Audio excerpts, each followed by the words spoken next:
વડોદરા શહેર પોલીસ તથા ડીઈઓ કચેરીના સંયુક્ત ઉપક્રમે શાળા સલામતી ચિંતન બેઠક યોજવામાં આવી હતી. અમદાવાદની 7th ડે સ્કૂલના વિદ્યાર્થીની અન્ય વિદ્યાર્થી દ્વારા કરવામાં આવેલી હત્યાની ઘટનાને સમગ્ર રાજ્યને હચમચાવી દીધું છે. આ બનાવ બાદ સ્કૂલોમાં વિદ્યાર્થીઓની સલામતીનો મુદ્દો ચિંતાજનક બન્યો છે અને તેને ધ્યાનમાં રાખીને વડોદરા શહેર પોલીસ અને ડીઈઓ કચેરી દ્વારા આજવા રોડ ખાતેના પંડિત દીનદયાળ ઉપાધ્યાય હોલ ખાતે શાળા સલામતી ચિંતન બેઠકનું આયોજન કરવામાં આવ્યું હતું. બપોરના યોજાયેલ શાળા સલામતી ચિંતન બેઠકમાં વડોદરા શહેર police commissioner Narasimha Kumar, DEO Mahesh Pandey, સ્કૂલોના ટ્રસ્ટીઓ, આચાર્યો, શિક્ષકો, સિક્યુરિટી એજન્સીના પ્રતિનિધિઓ, વાલી મંડળના પ્રતિનિધિઓ, સ્કૂલ બસ ઓપરેટર ઉપસ્થિત રહ્યા હતા. વડોદરા પોલીસ કમિશનરના અધ્યક્ષસ્થાને યોજાયેલ શાળા સલામતી ચિંતન બેઠકમાં સ્કૂલોના અને વાલી મંડળના પ્રતિનિધિઓને સ્કૂલમાં વિદ્યાર્થીઓની સુરક્ષા બાબતે કયા પ્રકારની તકેદારી રાખવી તેની જાણકારી આપવામાં આવી હતી. શહેર પોલીસ કમિશનર શ્રીએ જણાવ્યું હતું કે બેઠકમાં ભૌતિક સુરક્ષા, વર્ગખંડ, પ્રયોગશાળા, પુસ્તકાલય, રમતગમત મેદાનમાં કરવાની થતી સુરક્ષા વ્યવસ્થા, જે બાળકો હોસ્ટેલમાં રહેતા હોય ત્યાં હાઇજીન અને હેલ્થ અંગે લેવાના પગલાં, બાળકોના વાહનોમાં સુરક્ષા બાબતે શાળા પરિસરમાં સુરક્ષા માટે સેનિટાઇઝેશન કરવામાં આવ્યા, સાથે જ ગુડ ટચ, બેડ ટચ, વ્યસનથી દૂર રહેવા અંગે સહિતના ઇતર મુદ્દાઓને લઈને પણ ચર્ચા વિચારણા કરવામાં આવી હતી. તેઓ દ્વારા બેઠક સંદર્ભે જણાવવામાં આવ્યું હતું. આજની બેઠક સંદર્ભે જિલ્લા શિક્ષણાધિકારી મહેશ પાંડે દ્વારા પણ વિસ્તૃત માહિતી આપવામાં આવી છે.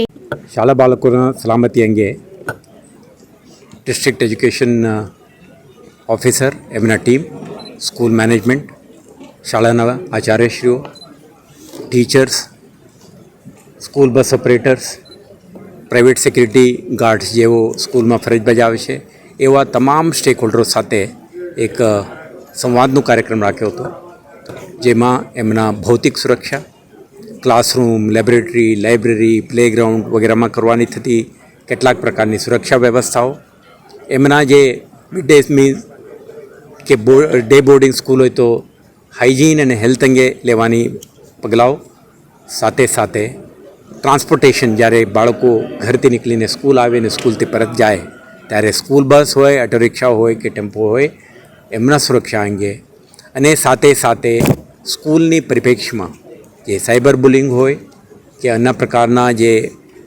કિસ્સાઓ બને છે તે અંગે આપણે એમને સેન્સિટાઇઝ કરવામાં આવ્યું. અને સાથે સાથે શહેર પોલીસ તરફથી જે સ્ટુડન્ટ પોલીસ કેડેટ યોજના, શી ટીમ્સ જે બાળકોને બેડ ટચ, ગુડ ટચ, જે સેક્સ્યુઅલ અસોલ્ટ અને રિસ્ક અંગે જે સેન્સિટાઇઝ કરીએ છીએ આ પ્રોગ્રામ અંગે, સાથે સાથે સ્પેશિયલ ઓપરેશન ગ્રુપ દ્વારા ચલાવવામાં આવતા માદક દ્રવ્યોથી દૂર રહે, બાળકો tobacco abuse, alcohol abuse, drug અબ્યુઝના કિસ્સામાંથી દૂર રહે તે અંગે, અને સમગ્ર શહેરમાં એક સુરક્ષાનું વાતાવરણ બને, દરેક બાળક પોતાના શૈક્ષણિક કારકિર્દી સફળતાપૂર્વક સંપન્ન કરી શકે તે માટે આપણે દરેકને આગ્રહ કરી દરેક વિદ્યાર્થી સુશિક્ષિત બને, સ્વસ્થ બને અને સુરક્ષિત રહે તે અંગે એમના દરેકના સાથ સહકારની માગણી કરી છે.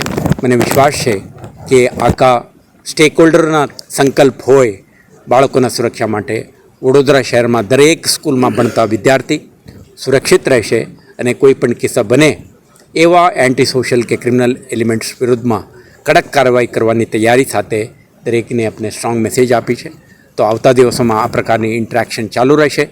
તો શહેરના સ્કૂલ બાળકો અંગે, બાળકોના સુરક્ષા અંગે શહેર પોલીસને તમામ સ્ટેક હોલ્ડરો વધારે અટેન્શન અને ફોકસ રાખશે. Thank you. ખાસ તો આજે વડોદરામાં વડોદરા પોલીસ કમિશનરની કચેરી તેમજ જિલ્લા શિક્ષણાધિકારી કચેરી વડોદરા સંયુક્ત ઉપક્રમે શાળા સલામતીની ચિંતન બેઠક રાખેલ છે, જેમાં વડોદરામાં ભણતા તમામ બાળકોની ચિંતન કરવાનું છે.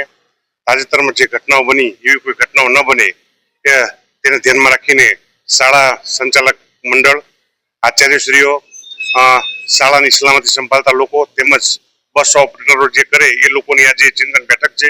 એમાં આપણે કેમ વડોદરાને વધારે સુરક્ષિત રાખી શકાય, અન્ય જિલ્લાઓમાં જે ઘટના બની એવી ઘટના વડોદરામાં ન બનવી જોઈએ.